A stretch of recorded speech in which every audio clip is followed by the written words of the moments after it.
My guest today has spent her life reshaping how we think and talk about health, sexuality, and technology. She's someone who's been asking the right questions long before the rest of us even realized they needed to be asked. Her story is about a refusal to accept silence when people needed answers. Welcome to Friends, Loves, and Life from a Queer Point of View with me, David Begor. Today I am talking with Deb Levine. If you've ever searched for answers online about health or sexuality, you've benefited from the groundwork she helped lay. Back in the early 90s, while working as a health educator at Columbia University, Deb co-created Go Ask Alice, one of the very first digital spaces where young people could ask their most private questions about sex, drugs, and relationships.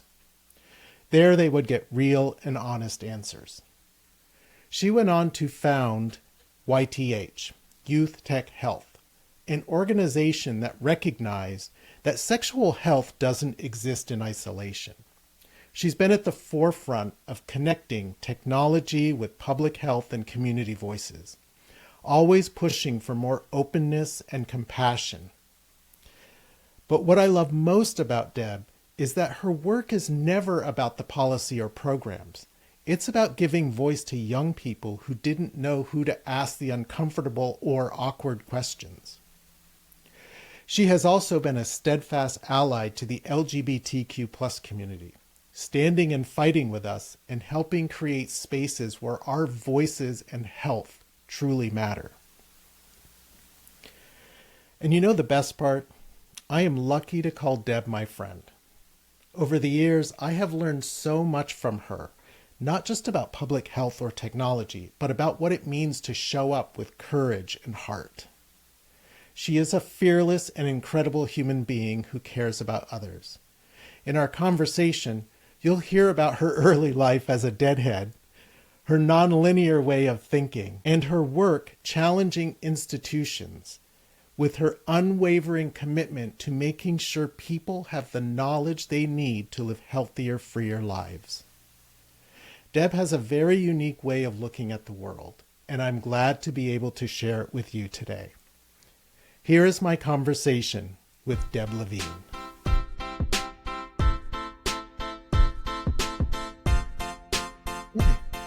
Hi, Deb. Hi, David. We managed to get here somehow. I know for two veteran techies, it was like almost impossible to get on the podcast today. But here we are. Yeah, Yes. it's always nice to see you. Yes, you too. Hold on. Let me pull up come on. There we go. Before we get into all this stuff, I realized after our last conversation, I don't know much about you as a young person. And I was wondering, who were you as a young person? I mean, I can't imagine you were sitting around thinking about nonprofit grants. And what did you go to college for? Social work. Social work. Okay. So I was pretty on a mode of wanting to fix things. No doubt about it. I also was a big hippie and did a lot of drugs really young. And I think by the time I was a senior in high school, I was totally done with drugs because that was that. It was like there was enough in the world that needed to be dealt with that, I didn't really want to be impaired anymore. But That's I was still interesting. still a hippie though. I didn't know that about you. Yeah. I love it. So were you sort of like a wild kid in school? Well, it's interesting. I mean, I was a deadhead, so I went on dead tour starting in high school, probably like in the late 70s. I went, my sister had already moved to California, and I came out to the Bay Area for a New Year's show, and, kind of did that whole thing. I'm trying to think what else. Was I wild? I was tired a lot. Like in my yearbook, people made notes about sitting behind me and seeing me sleep through classes. But truth, David, I was probably really bored. It Hmm. probably wasn't tired, it was just bored. And I'll tell you though, I'll tell you a funny story about fifth grade, which I've been thinking about for, I don't know, it's just been up lately. I learned how to play Mahjong, and so I've been doing like games a little bit more, Mahjong and Rummy Cub and Rummy Cube, whatever you call it. And I was thinking about fifth grade when all the kids were like, they started separating kids into reading and math groups based on levels. And my teacher would say, okay, Deb, everyone's going out, or Debbie, as I was at the time, everyone's going to their classes. You stay here. And I'm like, okay, Mr. Norton, whatever. And he taught me how to play gin rummy. And we played for money. That's hysterical. Would be like, why are you coming home with money? I'm like, oh, play cards with Mr. Norton again. I beat him. That's awesome. So, like, there was a whole sort of way that my mind worked that some teachers seemed to get and others didn't know what to do with. But, as nutty as Mr. Norton was, he also had a sticky, which he had wrapped in masking tape that he banged on people's desks and sometimes bodies. It was not good. But like he got that that I had I do really well one on one, and I'm like I have this way of thinking that's not linear, that's not, Hmm. it doesn't necessarily go by the book. Did did you know at the time that he was recognizing that in you? Were No, you aware of not it? at all. No. Not at all. I was the fourth in my family to go through his class, and my mother made him lunches, and I thought, like, he just wanted to hang out with the fifth grader. Yeah, but on reflection, that's what I kind of got, was like, oh, he got it. And there were a few other teachers along the way too. In high school, I found salvation in ceramics class, so I hung out with the pottery teacher and just went there whenever anything else was going on and was awful. So That's so funny because Leo, that's what happened with Leo in high school. Ceramics class is where he ended up after school. That's where he'd hang out. And he just found he wasn't great at ceramics, but he yeah, was, I don't think I was either. But it was like a safe space, right? yeah, And yeah. it just was it was a nice place to be. And there was, there was a lot of there's a lot of turmoil in my home growing up. My mother was not well, so it was it was like, yeah, I found these little places where I could be. Well, and you said that you went to San Francisco for a party event, I went to a Dead show. Yeah, New dead Year's show. show. Yep.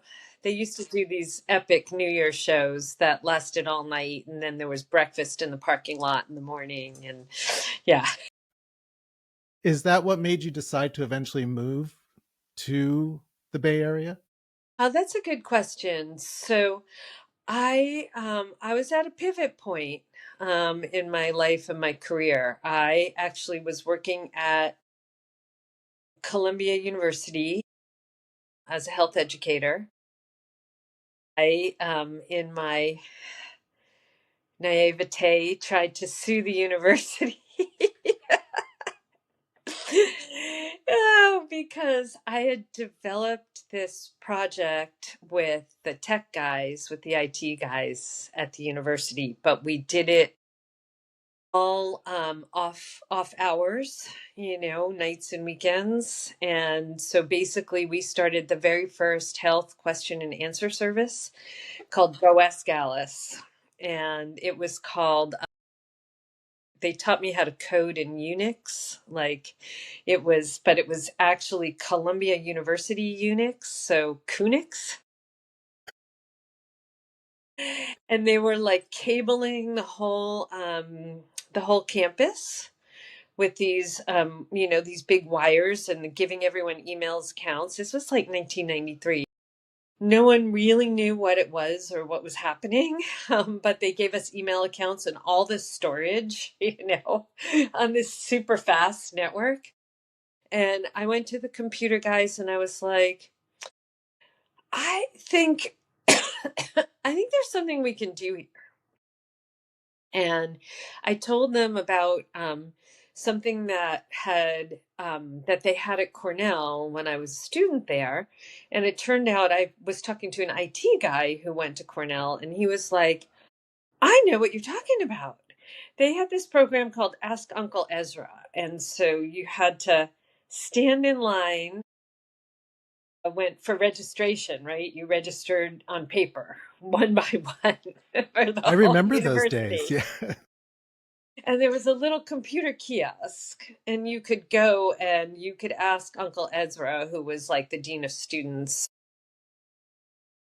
But Ezra is really Ezra Cornell. Sorry, let me be clear there. But there was a dean of students answering questions.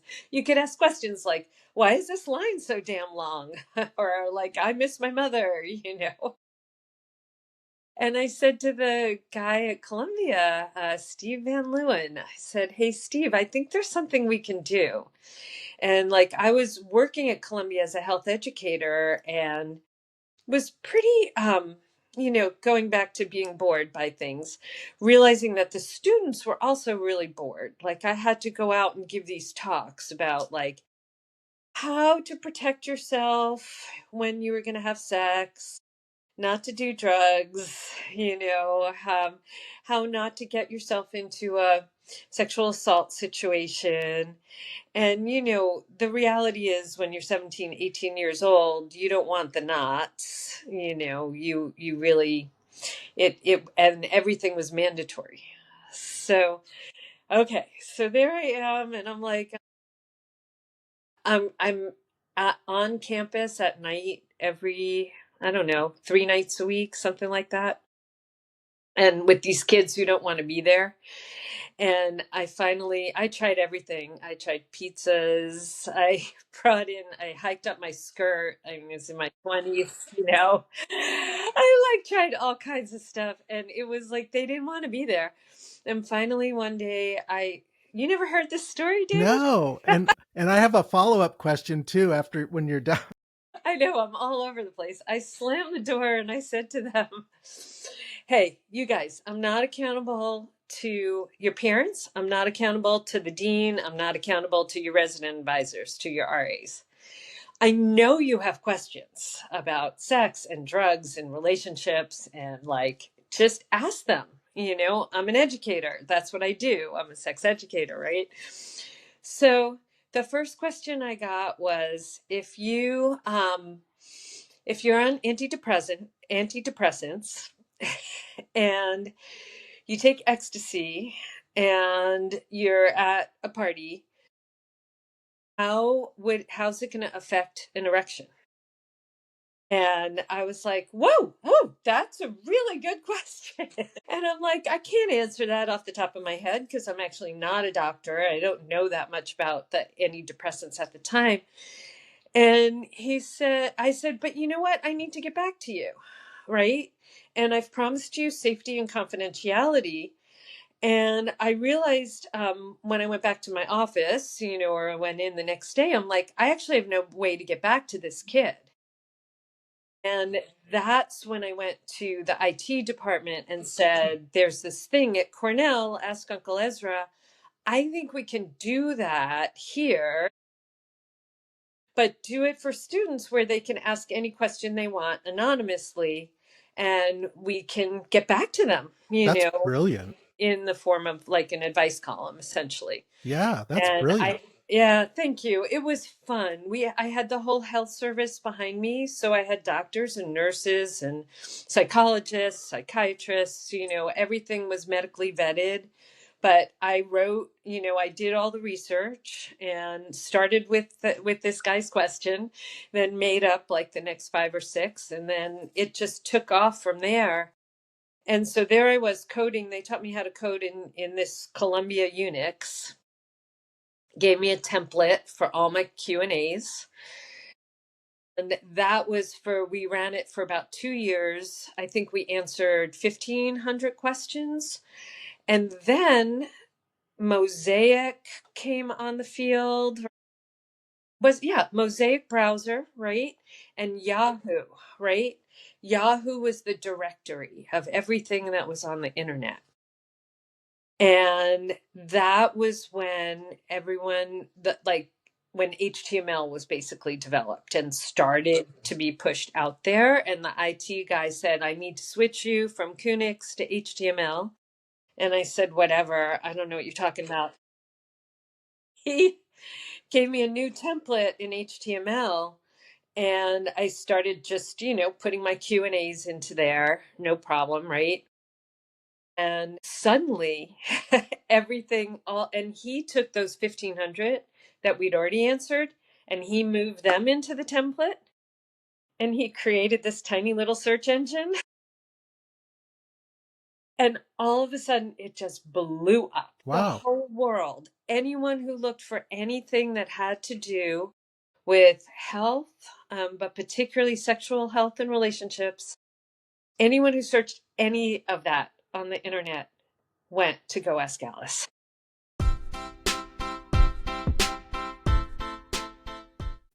How did that young person falling asleep at the desk go to the person who's asking people to tell them about their sexual health questions? That's kind of an amazing transition. Yeah, I mean, I went, there were about 9 years in between. I went to Cornell. I was on the 5-year plan, so I took a year off in the middle because I was really antsy. It wasn't working for me at all. And I was, I felt overwhelmed. I didn't particularly like congregate living or, I had a few friends I really liked. But I took a year off and I went to Israel and worked on a kibbutz. It was like an Orthodox kibbutz, and that was a disaster. They basically told me that in broken Hebrew English that I was a lesbian because I was wearing an ankle bracelet. And I said, cool. So what? Sure. And then I traveled around. Actually, I did do at the time, and they may still have this. They had something in Israel called Haganah Hateva, which is sort of like exploring nature. So I think that was when I first realized I really loved like hiking and being out in the woods and just, like being in nature. And that was great. I did that by myself and then came back, went back to Ithaca, where Cornell is. Worked at a coffee house with like a Vietnam vet who was like a hoot, like smart, but way off the chart. And our motto in the coffee house was like, be rude. So I just kind of sat there and said, like, do you want something? Whatever, get it yourself. I love it. It was kind of funny, but we also had poetry from the beat poets were all over the walls, painted on the walls. And we had Sunday mornings, these folk shows called Bound for Glory, which were broadcast all over the country from the coffee house. Wow. And yeah, it was amazing. And that was another thing I learned was I really liked folk music, like not just the Grateful Dead, but like this genre of singer-songwriters, that was pretty incredible. So I did all that my year off. I had promised my parents that I'd go back to school. So I went back. I'm like, okay, how can I finish it off? I got 3 semesters. And part of the program I was in also had 2 semesters of internship. So basically, or practicum, I guess it was called. And so I worked locally for the local rape crisis center. Um, and and then while I was there, I wrote a grant, and then that grant funded a position for me when I graduated. And so I stayed up there and I worked at a vegetarian restaurant and half time and at the Rape Crisis Center for half time. And I stayed for another probably 4 more years in upstate New York. So, Okay. So it sounds like you, along the way, you kept putting yourself in to positions to challenge you.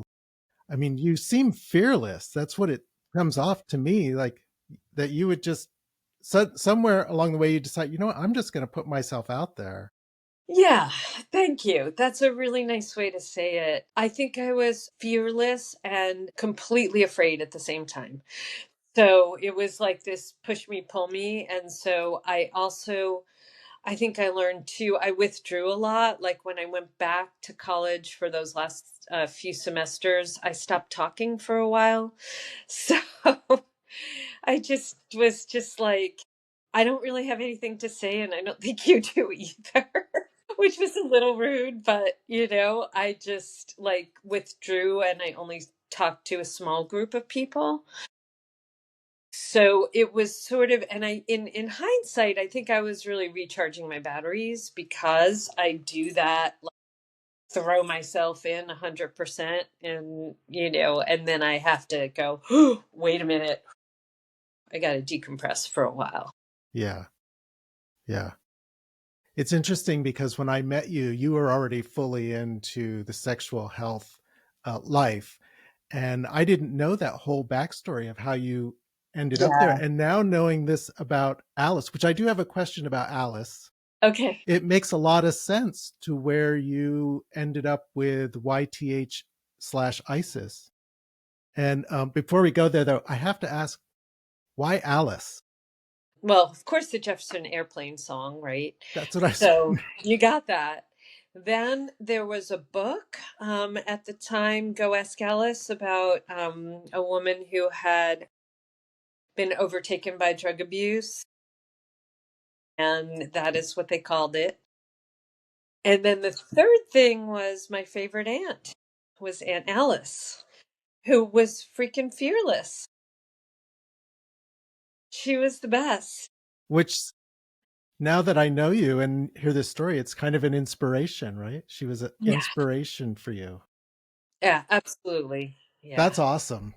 Yeah, no, That's really she awesome. was a hoot. I mean, I think she was a little nutty too, but really just, you know, happy go lucky in this way that and she worked like in New York City. She got a job as a teenager at like one of those Horn and Hardart automats. I don't know if you know about this. They were like vending machine diners, Oh cafeterias. yeah. Yeah, Yeah, I saw those in Mad Men. I think they where you that's go correct. up and pull the food out. Yeah. Yep.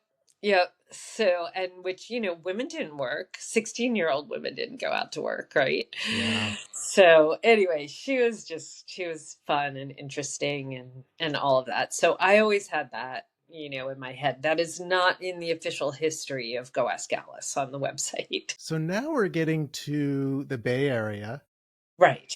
and when I met you, when we finally met, I was running this website Sex for Hot Man, and we had connected through that because you were running ISIS for internet. Oh my God, you're gonna have to help me here. That's okay. It was Internet Internet Sexuality. Sexuality Information That's Services. right.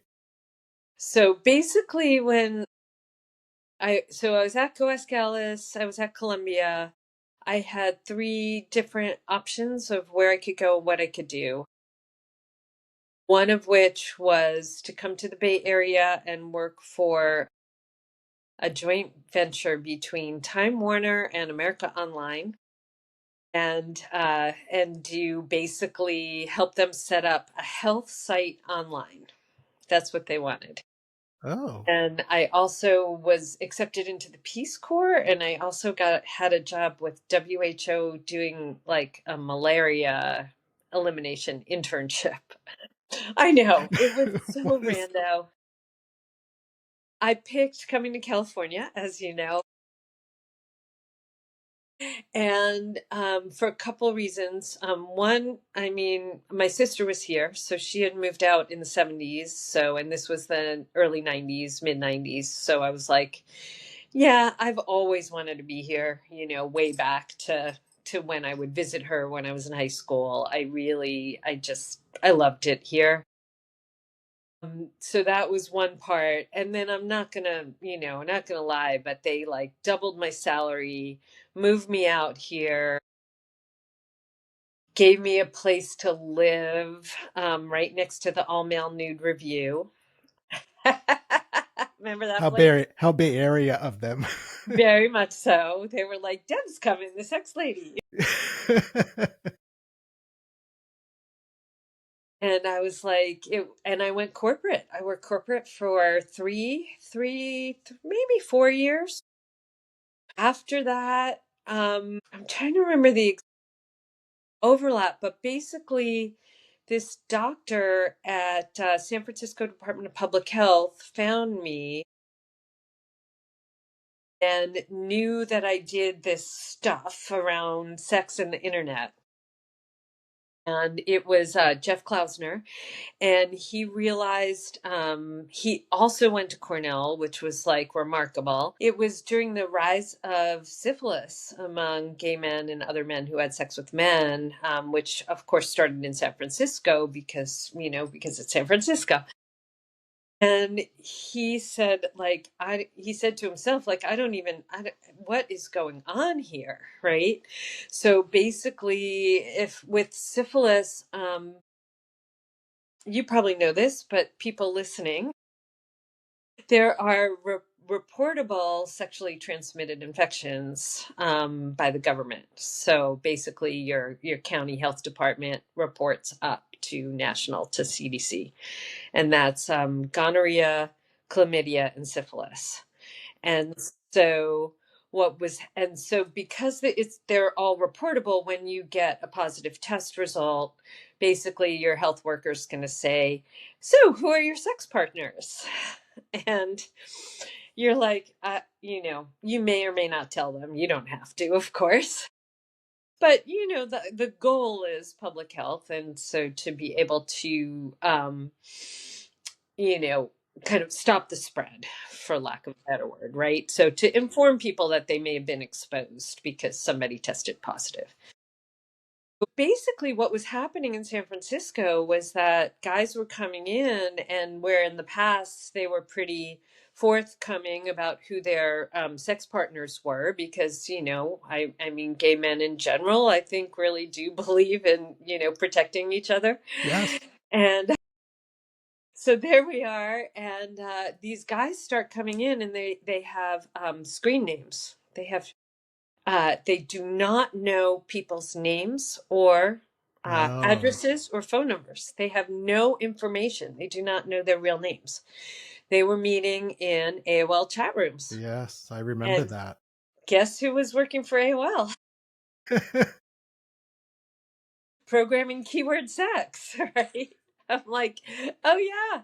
Yeah, so San Francisco Department of Public Health called me up, and Jeff called and said, "Hey, I don't know what the hell's going on here. Like, these guys are coming in with like, you know, giant cock 685, and like, I don't know how to let them know that they may have been exposed to syphilis."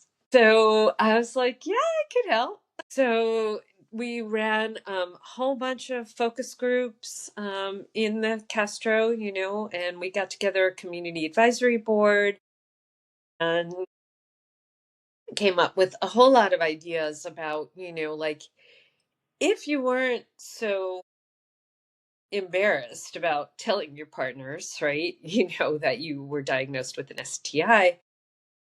How wouldn't you want them to know? And everybody said, yes, we'd want them to know. Like, how could we do that?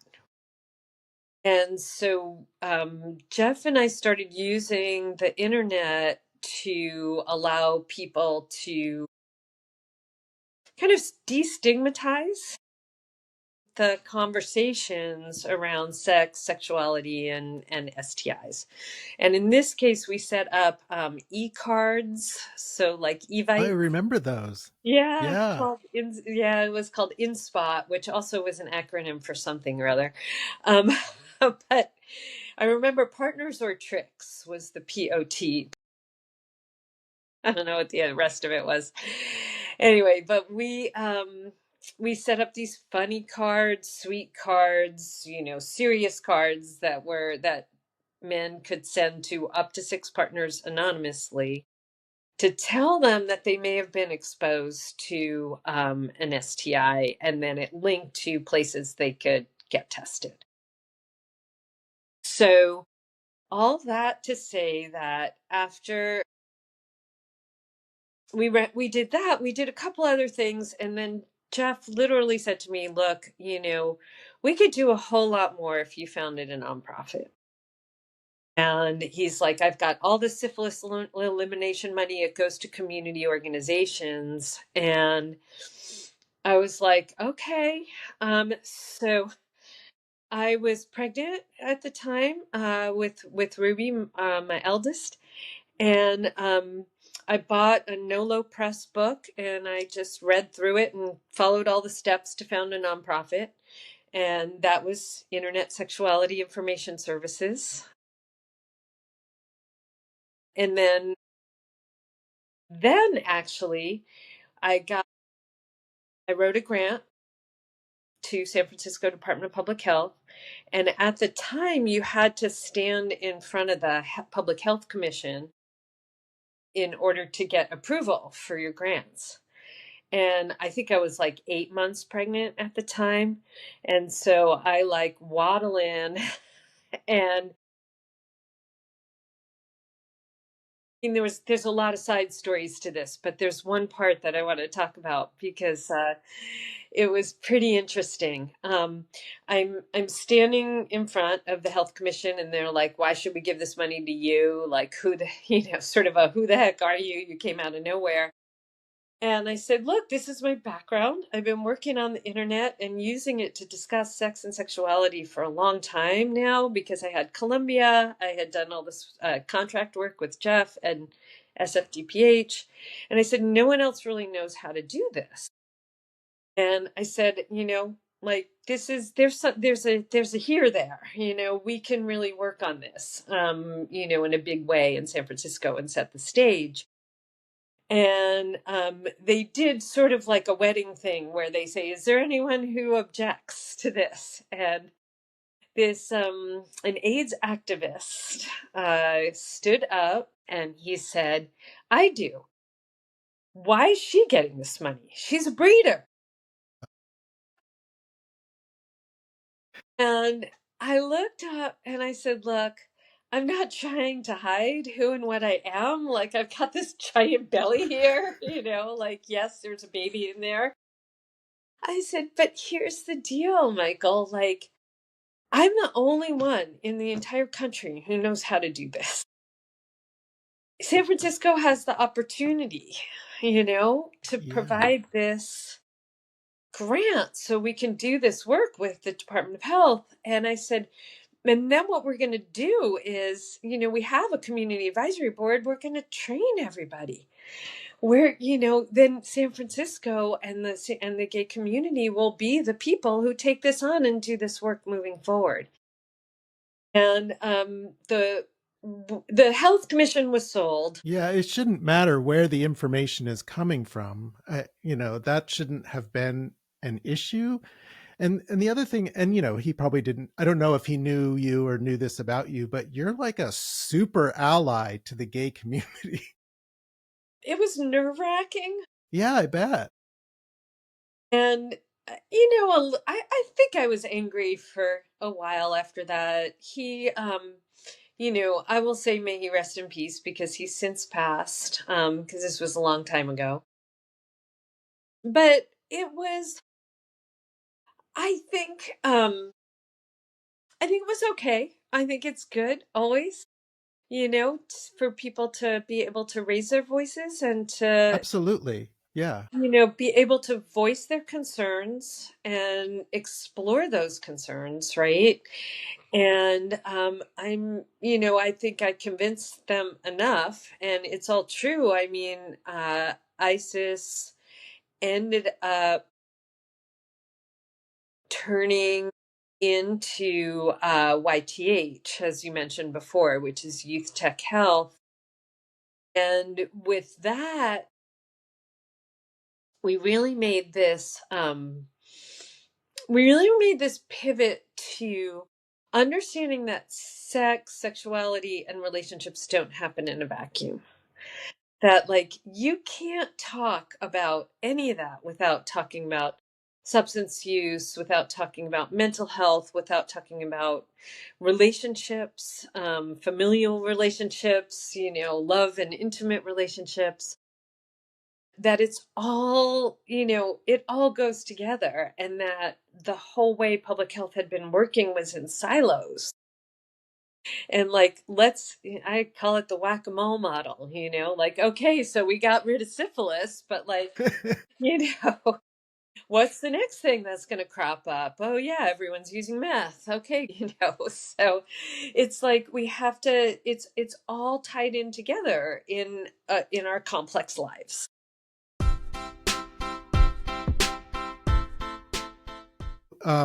You brought me on to ISIS Yeah. just before it became YTH.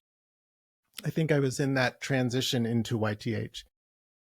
And, I have to say, I learned so much during that time about what's not being presented out there. Do you know what I mean? And the thing that I've always loved about you is that you just approach it as matter of fact. You need to know this. This Right. is not a judgment. This is not, don't be afraid of this. Don't let this stop you, but you need to know this just to be a healthy individual.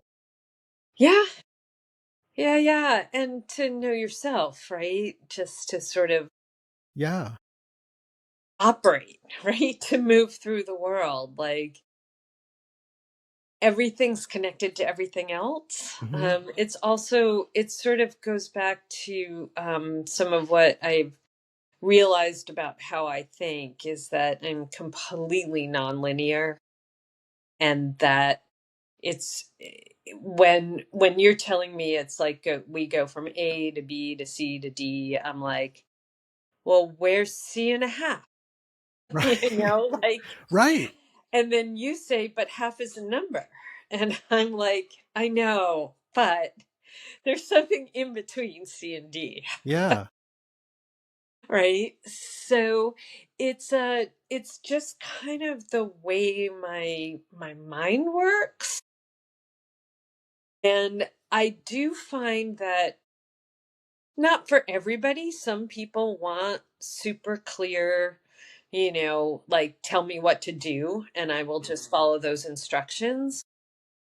The way I approach things is more, I want you being, the world, the Mm-hmm. mass of yous and us, to have all the information that you need to make your own decision, right? So Yes. that you can decide what you want to do based on knowing what the potential consequences are. Yeah, it's interesting because I remember at that time in the 90s and early 2000s when talking about this information, people seem to be really open to it, really open to getting it and spreading the information. It doesn't feel that way anymore, and that concerns me with because syphilis is on the rise again, and it just I don't know. How does how do we get back to that place of being more open about sex and sexuality and sexual transmission of diseases. I don't know. I'm going on a tangent somewhere, but Yeah, it's okay. I mean, I think bottom line is we just have to keep talking to each other. yeah, Even if we don't agree, that we just have to keep talking to each other. I think that's what it is. I think it's just harder for people to talk to each other now. Yeah, I mean, I don't, I feel like a little bit of a fraud using the term cancel culture because I don't totally understand what it is. But what I think it is it's like you say something that, that's uncool, that I don't like, right? And Yeah, then boom, I don't talk to you anymore. yeah, and you get everyone else to not talk to you anymore. Yeah, Yeah, right? You which is kind of silly. move. Yes, I think people have become afraid, in terms of what's socially acceptable and what's not acceptable, and I feel like, I mean, we both have kids around the same age, right? And I always think about colleges and university campuses being these bastions of, like, intellectualism and discourse, and like learn all the stuff that, like, you haven't been exposed to wherever you've grown up or however you've grown up, Yeah, and it's not like that anymore. no, It's like pick a side and then fight. yeah, yeah. I think our kids were pretty lucky because you and I are both pretty open about information and sharing that. Well, I made sure Leo knew all that information as he became a teenager, and whether he paid attention or not is, but he knew it, Yeah, right? Like, and he could ask me anything. The door was open. You could ask me any fucking question you want. I just want you to know yeah, what is there. yeah, exactly. And it's fascinating to me because everyone is online now, like everyone, and there's less communication. There is, and what there is a lot of fear. So there's a lot of fear about what are young people doing online. And to your point about being open with the kids, you have to. Parenting's the hardest thing I've ever done. Much harder than talking about sex. So just saying.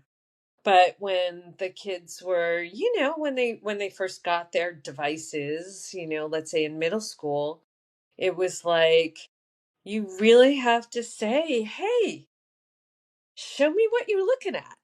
Like, what are Yes. you checking out? Because, like, even truth to this day, I've realized I search online in completely different ways than my kids do, and then Yes. than different generations do, right? Hmm. And so it's like I just posed it as a mark of curiosity, teach me. Yeah, that's exactly how I approached it. Yeah, and that is kind of great because they pick and choose what they show us. They're not going to show us everything. That's fine. They deserve some privacy, as starting at that age and moving forward, right? But it gives them some real power to say, "Oh, what am I going to show my parent?" Right? And and then of course when you start looking at things, they can ask questions too, and you can ask questions, and you have a conversation, right?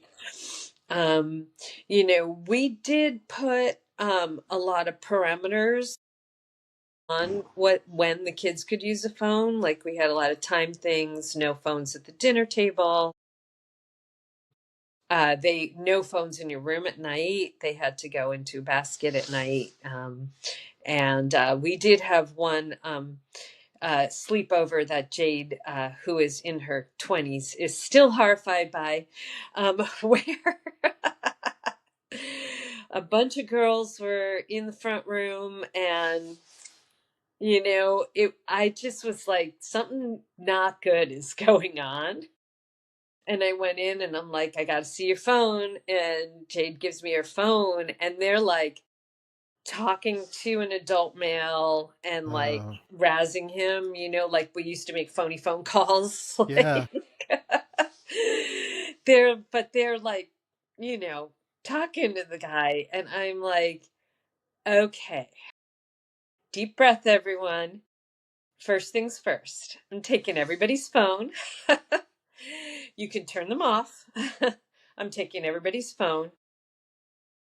And then we're going to yeah. talk about this in the morning. In the morning, I took out a whiteboard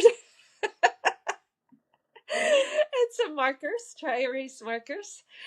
And I told them, like, about prostitution, sexual predators, sort of what the dangers of the internet are, and how to sort of understand that, like, while you think you're out there just pranking on this guy, like he's here for another reason, Yeah. right? There's something else going on. And so I went through all of that with them. They were horrified. I gave their phones to their parents at pickup. I did not give their phones back to them. And I told each of the parents what happened, how we handled it, and then gave them the phone and said they were welcome to do whatever they wanted. That seems like a great way to handle it, though. Yeah, I definitely put on all my health educator hats. It was like, okay, this is what we're going to do. We also had Richard, my husband, came in and talked about.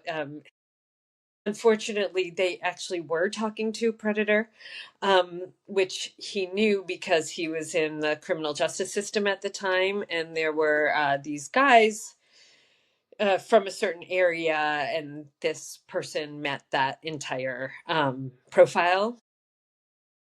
Yeah, so he was able to tell them about that as well from the criminal justice point of view. And anyway, it was. I think I think our kids are great. We're still friends with some of the other kids, but some of the other families didn't ever want to come over again. Well, but I'll tell you something. They all walked away knowing something. They learned something, and they were Absolutely. much more cautious after that, I bet. Yeah, and I think, in this case too, the kids were, they were like 12. They were like 11 to 13. Yeah. And I feel like if there's open conversation with trusted adults during that time, they're more likely to know when to ask for help as they get older, right? Like Hmm. to know, ooh, this situation, it might be weird, right? So to either take care of it themselves and block or stop, or, come and get an adult and say, this seems kind of weird, or tell a teacher or, a law enforcement person. So I think, and, I think those are the conversations they need to start early. I feel like kids who kind of make their mistakes in middle school are just much more, and their parents are there, right? Their parents have their backs, are just much better prepared to move forward in the world.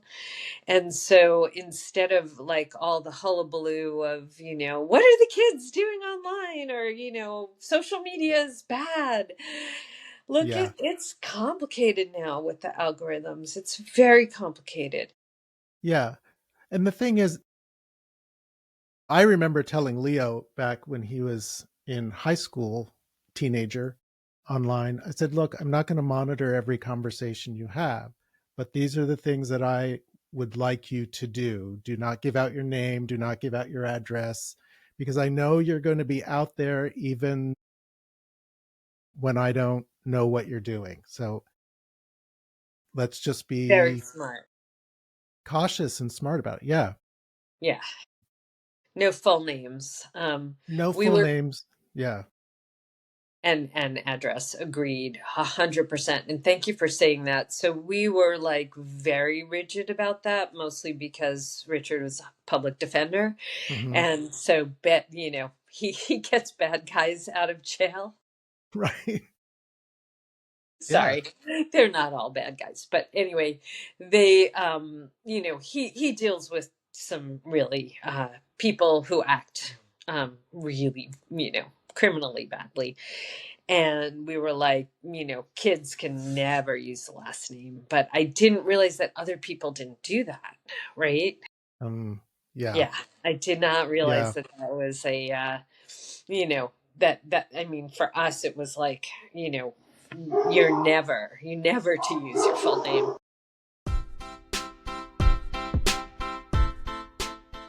What gives you hope about this generation, this next generation of kids who have spent their entire lives online?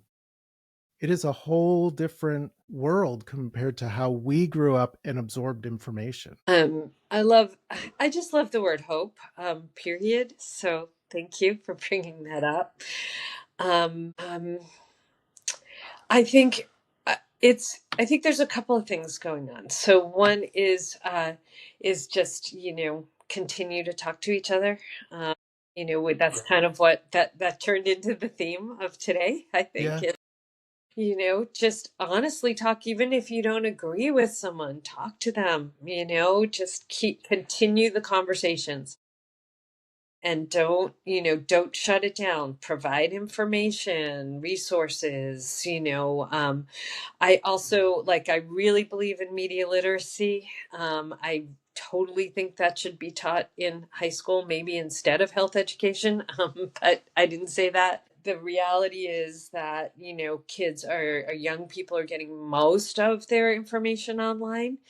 So know where it's coming from. How do you find out who the source is, right? And who do you trust, right? How do you know who to trust and what information to trust and what's fake, what's real, what's Yeah. created to influence you in a certain way, right? So that you can just know and intake, sort of, and then plow through it on your own as your brain is developing through, late adolescence. So I think the other thing is these kids are different. They're not the same as we were.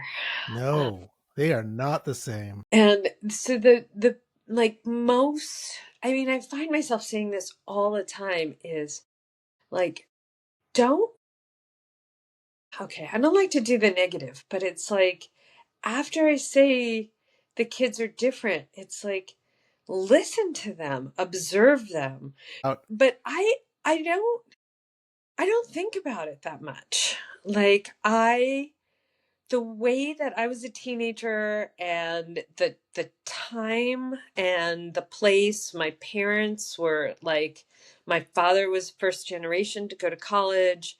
My mother did not go to college. Social norms, gender norms, everything was just completely different, right? And then you throw in this whole, like, our kids lived through a global pandemic Yeah. while Yeah. their brain was developing, right? During adolescence, which is like a really key inflection point in brain development. And we don't know what that means for how they see the world and how they're going to mature and evolve. So you can't take like the experiences that we had as kids and just put them on our kids and say, Right. well, it's that old, when I went to school, I walked uphill both ways, 10 miles, whatever nonsense. It's like, that's not their reality, right?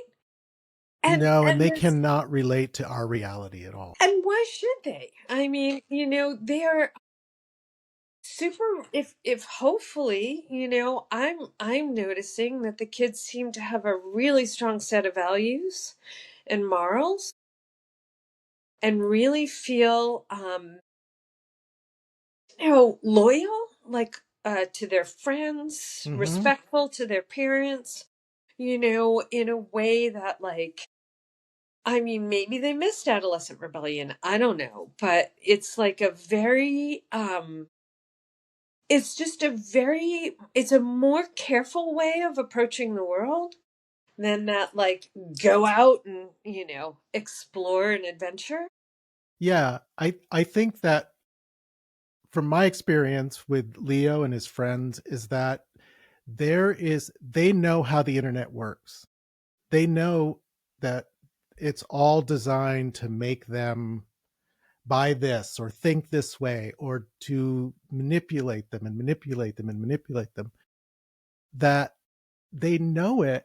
And so they approach it differently than, say, me and my friends who send me conspiracy theory stuff that drives me insane. But, and that could be from us showing them to ask questions, to not be so, don't absorb everything, question it first.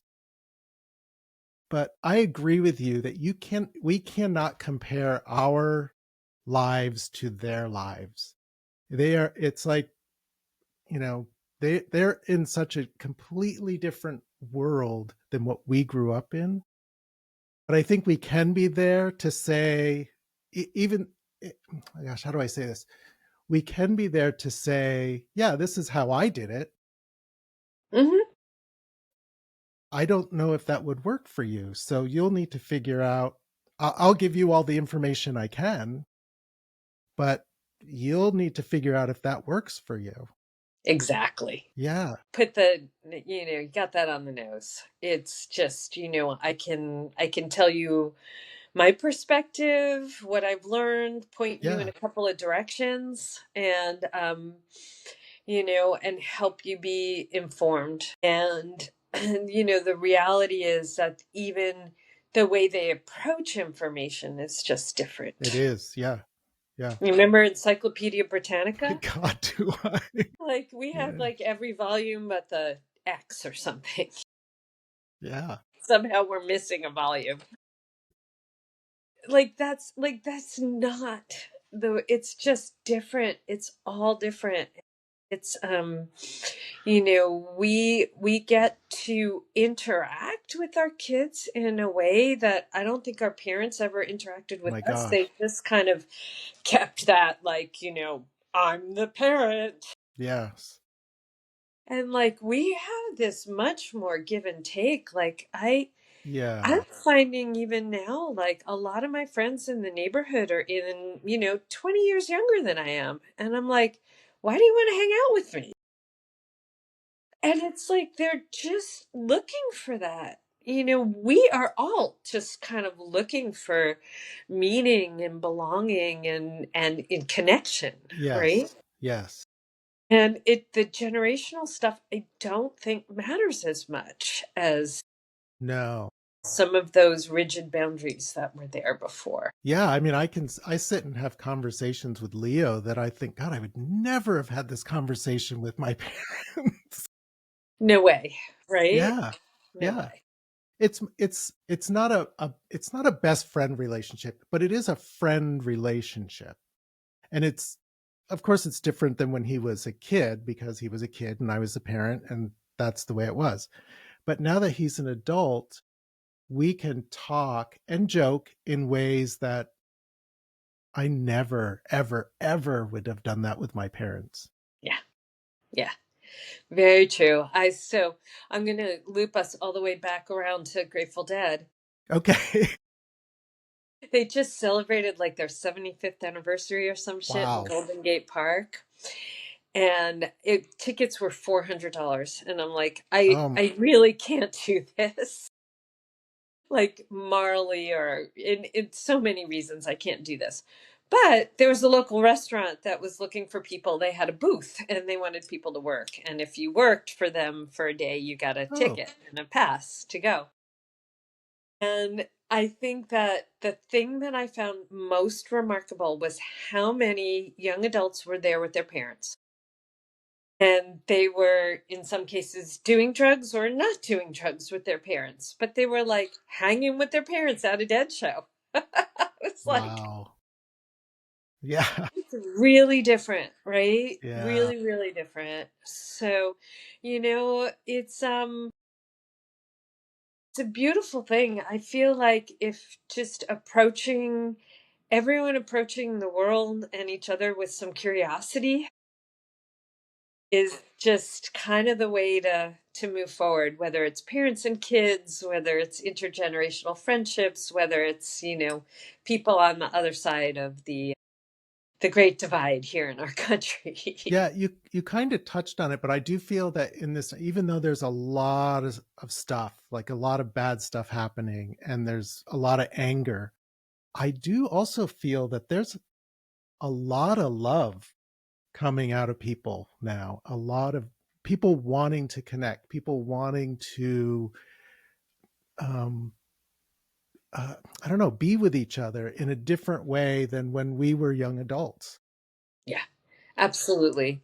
And we have to take care of each other. I mean, we have to take care of our trans community, any of our fringe sexuality communities. LGBTQ rights are under Yeah, fire.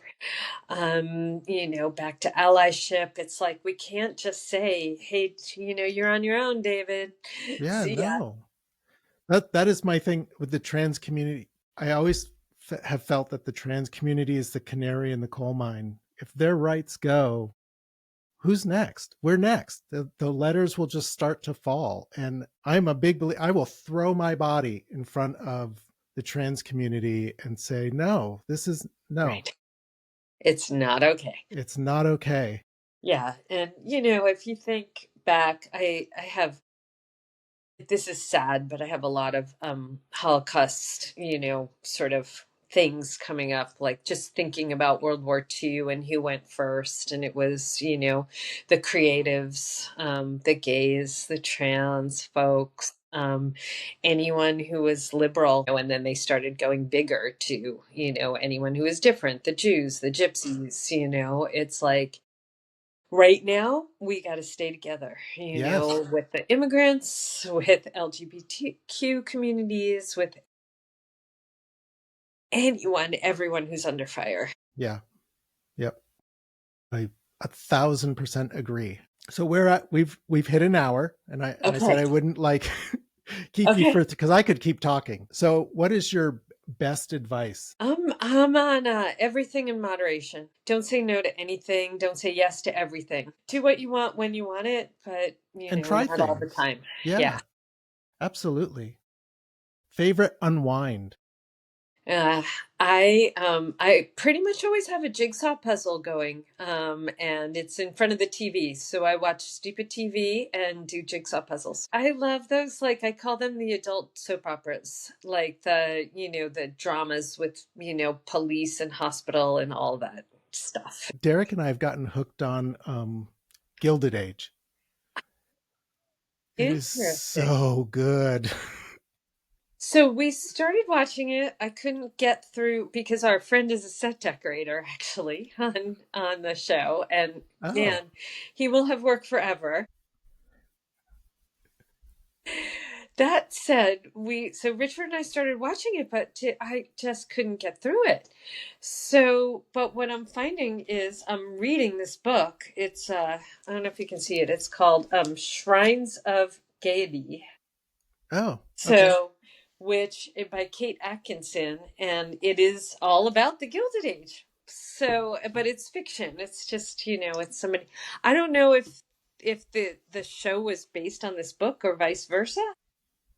There's some so it's based on the Vanderbilts and the Astors and all that stuff. And I was just reading an article about how there are some points that are based on actual facts and history. Like the whole storyline of the Russell's daughter is based on the Vanderbilt's daughter. But Yeah, wow, your friend's a set decorator on that. Wow, I know. I that's know. cool. Yeah, I don't know if you're ever in New York, let us know. Thank you so much for sitting with me for this hour.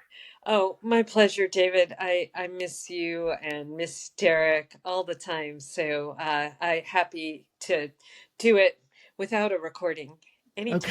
Okay. Well, we should do more FaceTiming. We Yeah, should. it'd be Yeah. nice, right? Yeah. All right. And I should send you this article I just read about Oh my God, I'm forgetting the name of the town. The town up here that's the Old West Oh, yeah, yeah, town. yeah. Where we see Patti Smith. Yeah.